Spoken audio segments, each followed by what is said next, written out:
proud. I am very, very, very proud of this football club. That's how I want to begin this thing. I want to start this video by saying that I'm very, very proud. If you watch my live stream, I live stream games now. Started doing that. Thanks for people who watched it. When I was on that live stream today, I was fuming. That first half was given a little bit of Everton, a little bit of Brentford. Just, there was no fight. And I was absolutely fuming. There were some things I said that were probably wrong. I questioned our mentality. I questioned our fight. I questioned a lot of character in a lot of players, bro. And as much as we've come out of it with a win, I do think, and I want to say this as well, because you see, Arsenal fans think that once we win, things get brushed under the carpet, and it's like, nah, bro. Like, and they like to call out fans that have been angry or said things, and I'm like, no, I don't think Arsenal fans that have questioned our fights and our credentials as title challengers are wrong. I want to begin with that, because not because I was in that group, no, it's because when you see our performances and our results, you know, at the end of the day, we picked up 1 point out of a possible 3 before this game. So out of a possible 9 from before this game. And you think to yourself, wait, and you look at the performances as well, you're like, this is not a team that is challenging for the league. I mentioned it, you know, people who are saying, oh, come outside, oh, you guys that were saying that the title was done, da, da, da. I'm like, mate, hang on a minute, like, yes, we won today, and it was a great, great, great fight to the end. It really was. But I've never, ever questioned our ability. I've only questioned up here, because our mentality was so good before the World Cup. After the World Cup, it was okay, a little bit, you know, we beat United, we beat Spurs, you know, and you're thinking to yourself, okay, let's see now, let's go on from there. This is now the second half of the season, and then we lose. Okay? And then, we lose against Man City in the FA Cup, cool. We lose against Everton, we drop points from Brentford, and then we lose against City in that performance where a lot of individual errors fucked us, bro. Because we lacked composure. And then look at this game in the first half, you think to yourself, what's going on? I was absolutely fuming. But I've always known that we've had the ability. It's just up here. If you don't have it up here, it can't show down there. Simple as. I said down there as in your feet. That sounded mad. But your ability, football ability, is affected by your psyche, bro. Simple as that. And we didn't show that fight. You saw in the first half, that midfield once again was being out-won, out-fought. And you're just there like, wait, are Aston Villa challenged for the league, or are we?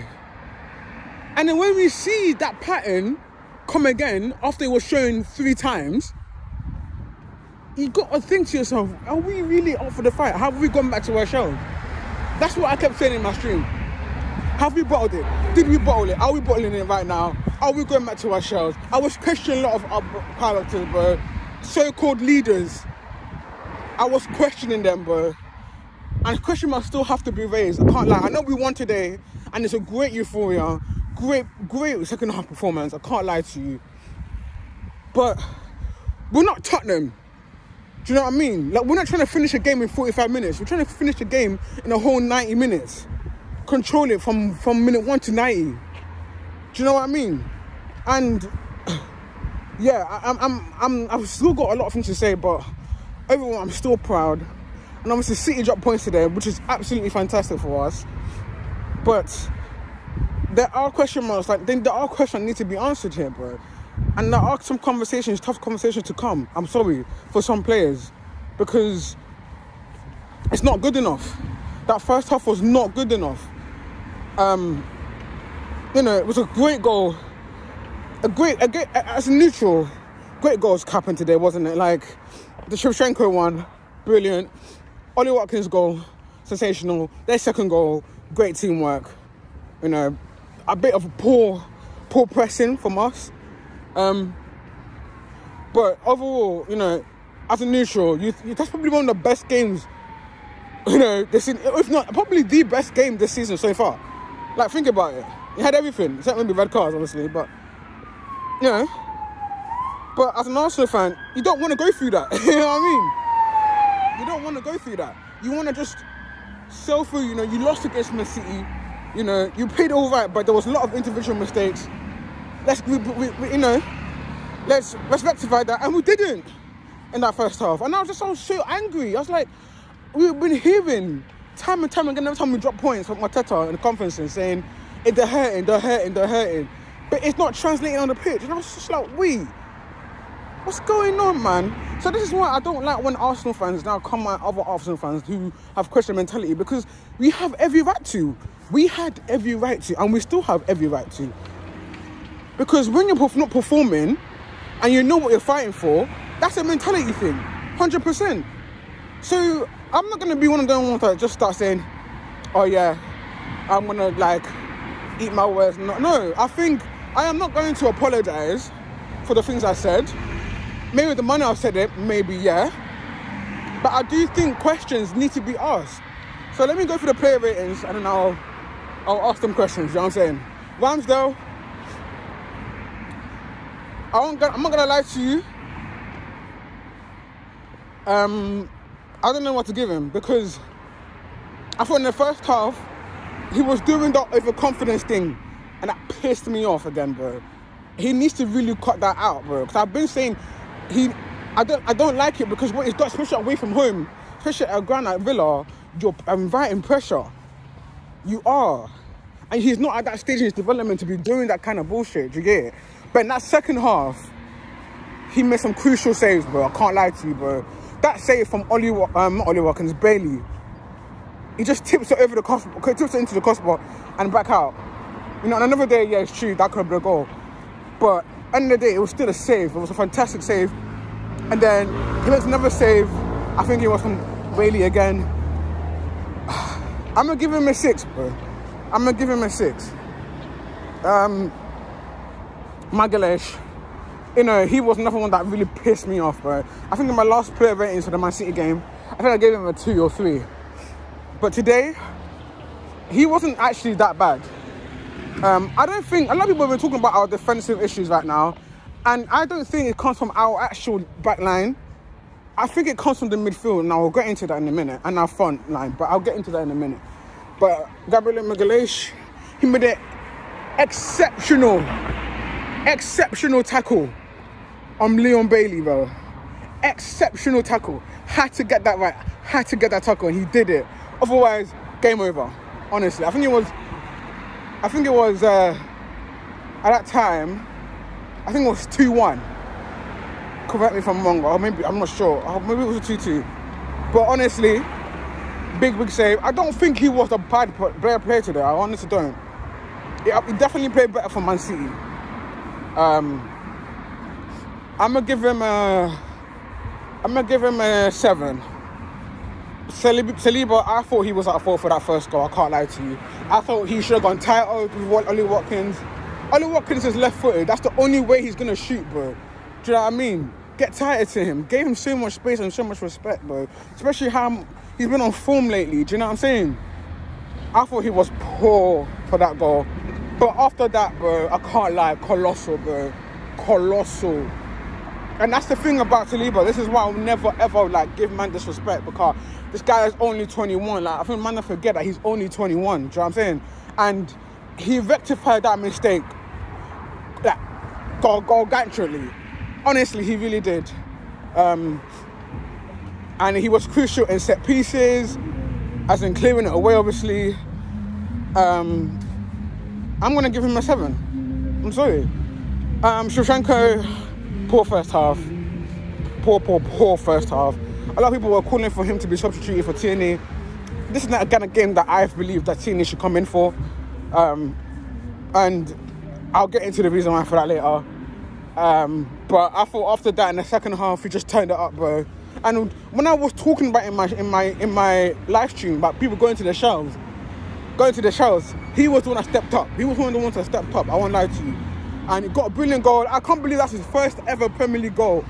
You know, he gets his first Premier League goal and he's pissed. He's like, he's telling the players to come. Quick, come back. Let's go again. That's your first PL goal, fam. Your first ever PL goal. I thought when they said PL goal, I thought maybe they meant Arsenal. But they said, no, like ever. I was like, what? That's mad, you know. Great finish. I'm going to give him, because he scored and really turned it up in the second half, I'll give him a 7 as well. Ben White. You guys already know my love for this boy, bro. Like, not to say that Tomiyasu's shit. I'm not saying that. Or I think defensively, actually, he's probably one of the probably top 2 best defenders in the league, in our team, sorry. But when it comes to offensively, he is our best right back.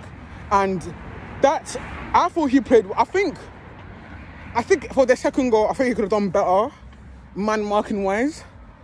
But other than that, bro, I can't lie to you. This guy just should never ever leave our starting lineup. Like, he just shouldn't, bro. I'm sorry.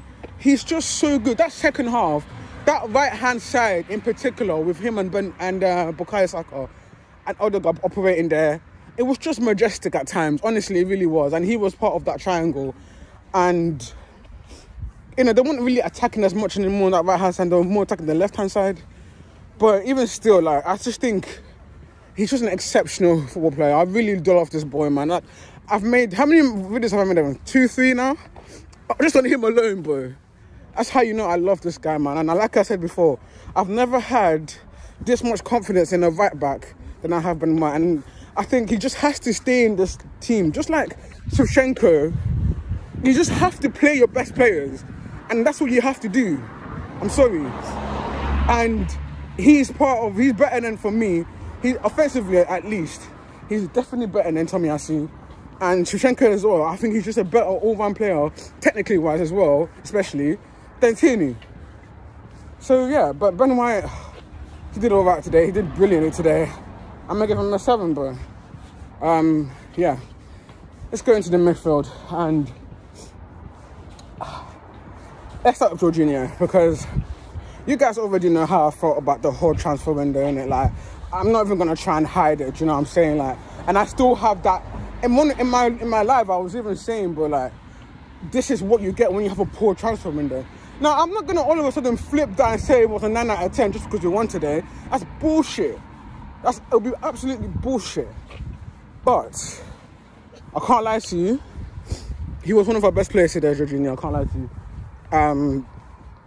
In my live stream, I thought he was at fault for their second goal, but it was actually Granit Xhaka, who I'll come into in a minute, because, yeah. But that strike, bro, I know it won't count as his own goal, but that strike, bro, it deserves to be his goal. It was so good, it deserved to be a goal, and it was, you know? Even though it won't be his own, can't claim it, but he was immense today.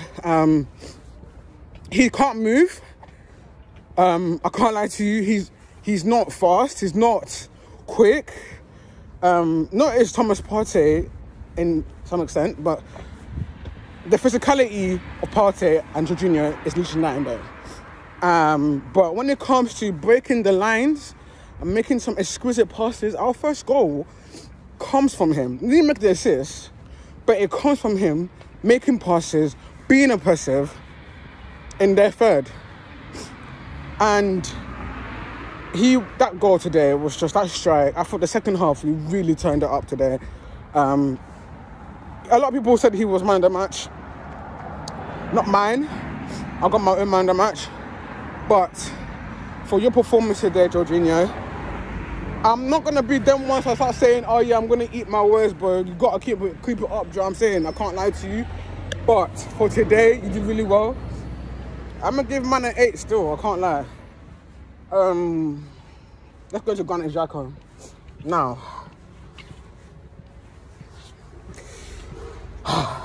it's difficult because he's been a really good player. Like, let's say like we did like a little, player of the season so far before the World Cup, he will be in that 11, in my opinion. In my humble opinion, I think he'll be in that 11. But his form recently has been 2017 Xhaka, fam. Unai Emery Xhaka, fam. I'm being dead ass serious. And it's worrying because he's meant to be basically our most mobile player on the pitch. He basically is. I'll tell you why. Because he's responsible for getting up front and also helping defensively. And this guy moves in literally 2 paces per minute. It's actually nuts, bro. There was one moment in the second half where he lost the ball and didn't bother to chase it back. There was also one moment in the second half where he just stands there. Well, I think it was McGinn, just gets a shot off. I'm like, wait. And even for their second goal, it just allows him to go through his legs. I'm like, wait, what's going on in here, fam? This is a leader. This is meant to be a leader of this group. He's 30 years old, and he was one of the players, in my opinion, that really fucked us on Wednesday because he lacked so much composure. And he's meant to be the oldest, bro. He is the oldest. Everybody that played today, I don't know, I think Jorginho's older than him. But he's one of the elders. These men are calling him uncle, fam, in the dressing room. And he's been shot to bits, bro. And I don't understand why. You know, I don't know where that's gone. And this is why I was mentioning a transfer window, because I said, we need 2 midfielders because and I've been praying. I've been calling out for Telemans, bro. Calling him out, fam. Calling for him. Because I know this system that Arteta has, Telemans will thrive.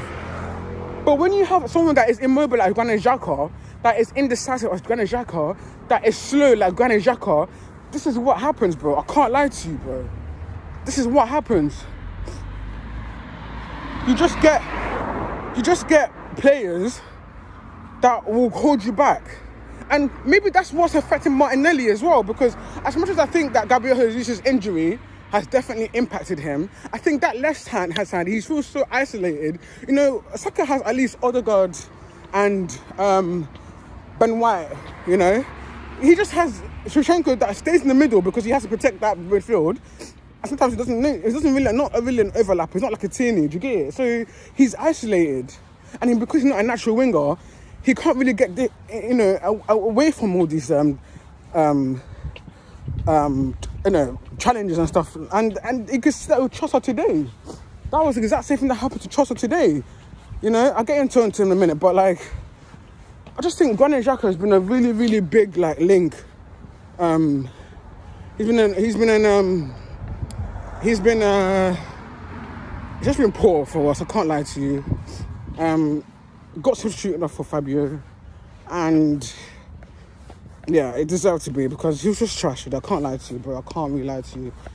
I'm gonna give him a 4. Who's next?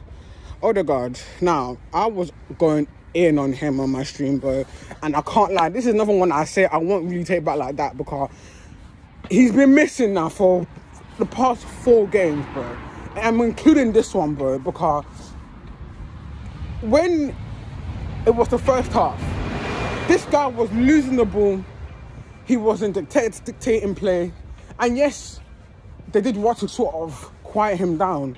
But bro, you're meant to be the team leader. You're meant to be the captain. And it just looked like he had no fight in him whatsoever, fam. I was so angry. I will take some things I said doing it back in it. Like I said sometimes I'm a bit horrible to my boys, but I don't mean it, do you get it? But something I do say, I will still stick with it. I do think sometimes he's another one that comes into his shell. Sometimes, I can't lie.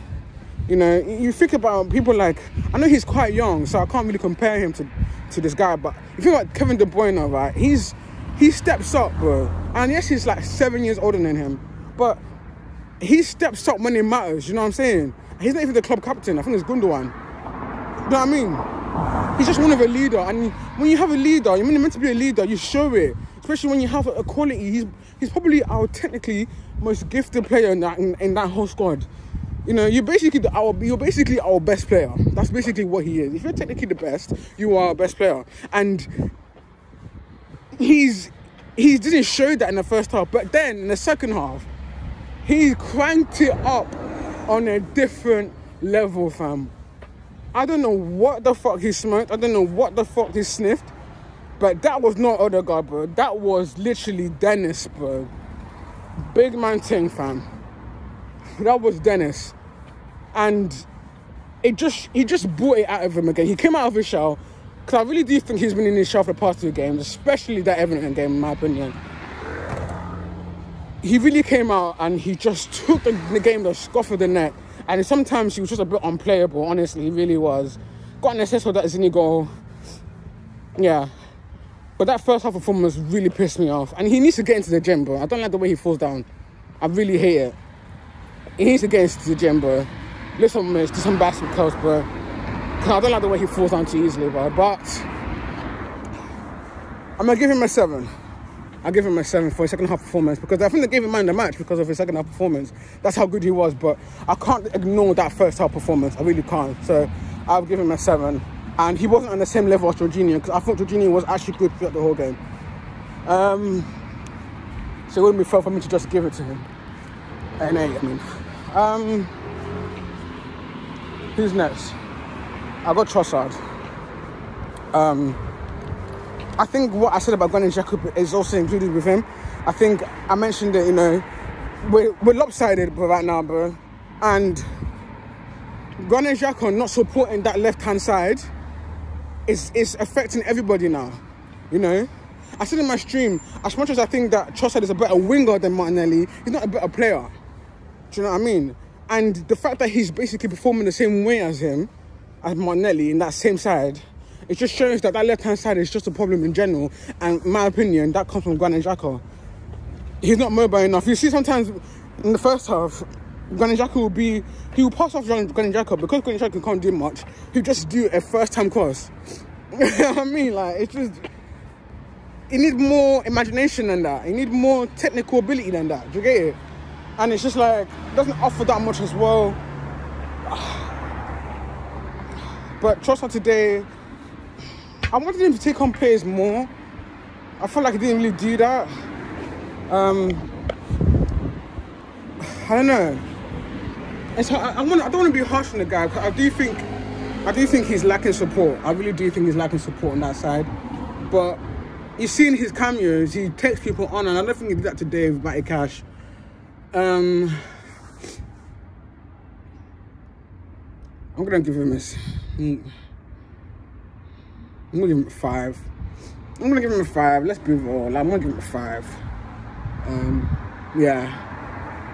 Didn't really have any key passes. I don't think I can't remember him having any key passes. Yeah.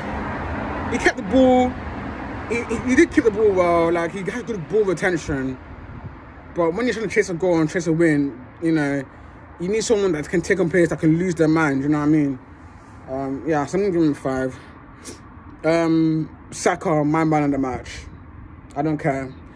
Like, I want to do this I want to make a big segment maybe not a big segment, because it's only nearly 24 minutes gone now, but I just want to talk about him real quick, because I think I can speak for a lot of fans when I say that when the times were dire under Arteta, when it was looking like Aston Villa were our next rivals, fam, when they were piping up on Twitter at Arsenal fans, saying that how we're going to get Smith Rowe, you guys are on our level. When we were finishing 8th back-to-back, bro. When we were feeling depressed. When we had... What's the word I'm looking for? Apathy for Arsenal Football Club. That period, when we lost 1-0 against Burnley at home. That period. You guys know what I'm talking about. Bukayo Saka was our shining light. You know, in Great Gatsby, yeah, you know the book Great Gatsby, and then there's the green light just opposite his across the river. That's who Bukayo Saka is, fam. That's who he was to us that time. Just that glimmer of hope. You know, if you guys know what Great Gatsby is, you know what that green light is meant to represent. He was that hope. He was our green light across the river, fam. He really was. And today, and all days, he has stepped up for this football club. This man at one point signaled to come off in the second half. He got an injury in the first half, which wasn't giving him a foul, by the way, even though his shoe literally came off his foot, by the way. PJMRO. Great, cool. His foot was injured. I think it was his right foot.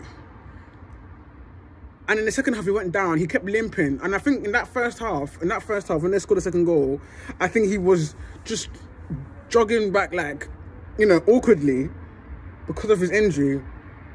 He went down, signaled to come off. They strapped him up. He said, no, you know what, I'm going to stay on, strapped him up. And he just, him, Odegaard and Ben White just operated that right side. And everything that good that came from Arsenal came from that right side. I know it's essentially because obviously we scored 2 goals centrally, do you know what I mean? But do you know what I'm saying though? Like, there are times this guy was just, you know what? He just gets kicked about all the time. People talk about Jack Grealish being the most fouled. Yeah, maybe statistically, you know, people, the referees blow the whistle for him. But for Saka, I'm pretty sure he's probably the most fouled, unofficially and officially combined. Because this guy gets kicked like no man's business, bro. And I don't want to talk about, you know, the race or anything, but I don't know. I don't like it, fam. It's like, it's almost like they're saying, oh, you're black, you're used to it. You're always used to getting knocked down. I don't care, fam. Because how is he gonna... This guy had his shoe taken off. You know, have you ever seen Saka so mad, bro? He pushed, man. He pushed, man. He was so pissed off. Have you ever seen Saka this aggressive to another player? Think about it. If you just think about how his character is, you know, you always hear English fans talking about how he's always happy, laughing. Have you ever seen Saka like that? That's how mad he was. That's how bad it was, bro. Fucking, and this guy Lee Mason's son, fam, old prick, just didn't give us any shit today, fam. Big man team. But he took his goal really well. It was a fantastic strike, great volley or half volley. And he just kept fighting, bro. Like, for me, honestly, if you don't think this guy is a world-class player, then I don't know for you, bro. I don't know for you. I don't know what else he has to prove. He's now a top scorer yet again, 2 seasons running now. He's got 9 goals this season already. He got 12 all season or last season all round. And he's got 9 goals and I believe 6 assists or 7 assists this season. Like, this guy is only 21 years old. He's just, when you talk about a big game player, when you talk about a player with mentality, when you talk about a player that wants it, that supports the football club, that is who you want. He is like our Steven Gerrard. Came from the academy, came from the boys, grew up with the boys, and will forever stay at the club. Please, Saka, please, if you leave Arsenal, I'll cry. But honestly, like, I was even saying in my live stream, like, how you love that. You love that, you know, when you see your player say, I'm going to stay on. I don't care if I have my last ligament in my ankle. Like, I'm still going to play. And I was literally saying this in my stream. I was like, I don't care if I'm fucking nearly headless Nick, bro. I am staying on that pitch until the fat lady sings, bro, till the fucking bold man blows that fucking whistle. And he did the exact same thing. That's an Arsenal fan through and through, bro. Just honestly, like, I'm giving him a 9. Just tenacious. That's all I have to say about this guy. Tenacious, world class, unplayable. Just, yeah, 9. Eddie Nketiah, I just want to hear his back. I don't want to go into him too much because I don't think it'll be fair for what he's done for us so far. But I will say this. People talking about our defensive issues, that's where it comes from, the front. Because we're not pressing as aggressively anymore because Jesus usually does that. He usually initiates that press, and Odegaard follows, and Granit Xhaka follows. Him not being there means that our attack doesn't press, and what that does is, you see that second goal. Their second goal literally proves that. It was literally little to no pressing from the front, all the way shifted to the back, and they scored. That is not how we play. This is not Arsenal. This is not Arteta's Arsenal. And you think about the chances he had in his past few games now. He had, in my opinion, 3 big chances against City. He had a brilliant chance when Odegaard just does a beautiful pass to this guy, and he just skies it. And this is again where I talk about the transfer window, because we know but the thing is, yeah, as much as NK has done bits for us, yeah, we know he's just not a first choice striker for a team challenging for the Premier League. Nketiah is like our Origi, but much better than Origi, actually. Let me just put it out there. But Origi, as in, he comes good at times. He's a good bench warmer. Bench warmer is a bit rude. I want to say bench warmer. He's a great backup. He's a fantastic backup. Probably the best backup striker in the league. 100%. I'm just trying to think who's a better backup striker. I think it's better than Martial. Who else has a backup striker? I'm trying to think who's a backup striker. He's better than Aubameyang. Better than Bojan. Better than Kai Havertz. I don't care. I'll say it here. But when you want to win the league, he's just not that, bro.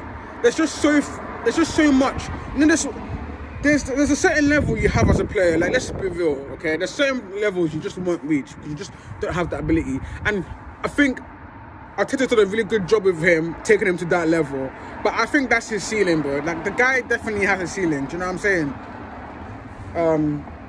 And that's why I was so pissed off that this January window we didn't get João Felix, because João Felix's ceiling is much higher than Nketiah's, and he's energetic, a better finisher, creative, can play through all the positions.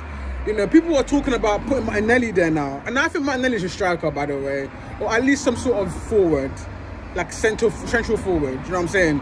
And I wouldn't mind experimenting with that. You know, maybe having Trossard on the left, Martinelli on the right, and in the middle, Saka. Because I think a lot of fans can agree with me when I said that Nketiah needs to be dropped now. Because I just think he's been really, really ineffective. I remember there was one part in my stream I was so pissed off. In the first half, I think Odegaard frees it to him or something like that, and his touch was so comical. It was like he was Lukaku, honestly. It was just like, what? His touch was so bad, and it would just give away the ball, and it was like, mate, like, I was so angry with him actually the whole day. I can't lie to you. I even forgot Odegaard just missing an open goal, by the way. We're not going to let that slide either. So that's why I'm not even giving him a 7. I'm just going to go back to Odegaard, because I can't lie to you. If we didn't win that game, Odegaard, I don't think he'll show your face in North London. Don't mind him. I'm joking. But, like, you know, it's just... I would have, like, that would have haunted me, honestly. It would have been nightmares. But anyway, I was talking about Odegaard. I've spoken about him. But I think Nketiah needs to be dropped, bro. Maybe even play Trossard as a false 9. You know, he was doing that for Brighton. And he can score goals. I think he's got more goals than Nketiah this season. So, yeah, I think it's something you should experiment. But right now, at this moment in time, what will I give him? I'm going to give him a 5. I'll give him a 5 or 4 even. Because I think that header he should have scored, by the way. And I think, you know, that he just threw on goal, man. Like, I wonder what the XG on that was. Probably like 0.6 or something. Like, it's just like, or 0.7. It was just like, come on, man. Just, yeah. But yeah, I'm going to go through the substitutions. Martinelli, you can tell him being dropped hurt him, bro. You can tell him being dropped hurt him. And I'm happy you hurt him. That means it shows that he cares. He cares about his position in this team. He cares about the club. He wants to work hard. And he's a hard-working boy. That's one thing I'll never take away from him. He's a hard worker. And he got his goal. He was one that contributed that key pass to Jorginho's goal, or Jorginho's shot, should I say. And he caused problems in that left-hand side for when he came on and replaced Trossard. I'm going to give him a 7. Honestly, I do. Vieira came on. I'm going to assist for the Martinelli goal, obviously. I thought he actually played really well. Honestly, I really did. Because sometimes with Fabio Vieira is that sometimes when he plays, or he comes on, he really looks out of place. Today, he didn't. And he made a fantastic pass to I've forgotten Martinelli. Everyone was saying shoot. I was my team saying shoot. It's a fantastic pass, and you just know after that pass went through, it was like, yeah, it's clear. But it was a great pass. We can't underrate that, you know. Just because it splits 2 players in half, bro. Beautiful pass. But he didn't look out of place today. I'm gonna give him a 7. Tomiyasu came on for Ben White. I didn't really understand that substitution. Because I thought Ben White was playing really well. Maybe he was just fatigued, I'm not sure. Give him he came on, did all right, was getting a bit forward a bit more. I think he made a good defensive block or like interception a little bit. I think after we scored our second goal. But yeah, I'm gonna give him no, sorry, not a second goal. At some point in the last stage of this game, but I'm gonna give him I'll give him a 6. I'll give him a standard 6, just that, yeah. Tini came on and Holden came on. Didn't really have nothing to do. I can't lie to you. So I'll give him like a standard 5. Arteta today, I'm gonna give him an 8. I'll give him an 8 because a lot of people were saying Shevchenko to come off, and you know, sometimes his substitution, sometimes, I can't lie to you, I've said this before, show his naivety a little bit. But today, he showed his bottle, he kept his plan, he kept the players he needs to keep on, and they repaid him, I thought. Him bringing back Ben White was a massive, massive plus for the boys. Because I thought he was sensational. And I was happy that he dropped Martinelli, because he should have been dropped ages ago, let's have it right. Not that he wasn't really repaid like that, but I think having that, even making that decision was a good decision because it fueled Martinelli. You could see it when he came on, you know. But yeah, I'm gonna give him an 8. And you clearly said something in the second in the half time, getting the right kick in the backside, and yeah, I'm gonna give him an 8. But we're top of the league. City drop points. Is the title still back on, in my personal opinion? Well, of course it was always on, bro. It was always just up in here, fam. This is what I'm trying to say to you, like, if we don't keep it here, it don't matter how good we are as a football club, it don't matter how good we play, it just won't happen. And I felt like maybe I was a bit, you know, harsh with some of the players, but I think, look, the title's still on. The title base is still on. Today has low-key swayed me in the sense that I know now that there's fight in us, you know? Because I really thought, honestly to you, like, I really thought there were times I was looking at our Arsene Wenger team. Honestly, just weak, bullied. I didn't like it. And I said in my stream, I was like, I actually thought we would lose this game today. I literally thought it. I literally had that thought. But that fight to win 4-2 as well. 4-2 is a bit flattering, I think. Obviously, it's a flattering scoreline. I don't think it was a 4-2 game. Yes, we scored 4, but I think our XG was like 3 point something. But I didn't think at all that would win this game at all. I really didn't. But we showed a lot of fight today, and it showed me today I think I speak for a lot of Arsenal fans that have been down a little bit, that we do have a fight and we do know what we're fighting for. And it would have been such a travesty if we didn't get 3 points today and City drew like they did today. It would have been such a travesty now. And it does bring it back to our hands. And, you know, can Arsenal win the league? Of course we can. Of course we fucking can. I've believed in this since the beginning of the season, since pre-season. I've been saying that. But it's all up in here, all up in here. If you don't have it up here, if your number 6 ain't there, then forget it, man. That's what I'm trying to say. But today showed me that we do have it up here, and we can translate it down there. So yeah, I'm really glad about that. But yeah, I'm gonna leave it there, guys. This is now a 40-minute video. It'll be 41 by the time I finish. Thanks for watching my live stream. Really appreciate the love lately. Please like, subscribe. If you have any comments, let me know, innit? Like, if you agree with what I said, if you made it this far, shall I say, let me know what you guys think, innit? But yeah, that's just my personal opinion about the game. Arsenal, thank you for showing me today that I will put more trust in you guys now. I will put more trust. Today showed me that I should put more trust in you guys. And like I said in the beginning, I'm not going to really take back of what I said, but I will just, in the future, after today's fight, I will always remember now that the mentality is there. You just have to click into it. Before I was thinking, do we have that mentality? Does it actually exist? And now I know it exists, but I want to see it consistently, and I want to see us win that league. But yeah, thanks for watching, guys. Like, subscribe, all of that. Thanks for the support. Take care, and I'll see you next time. Peace.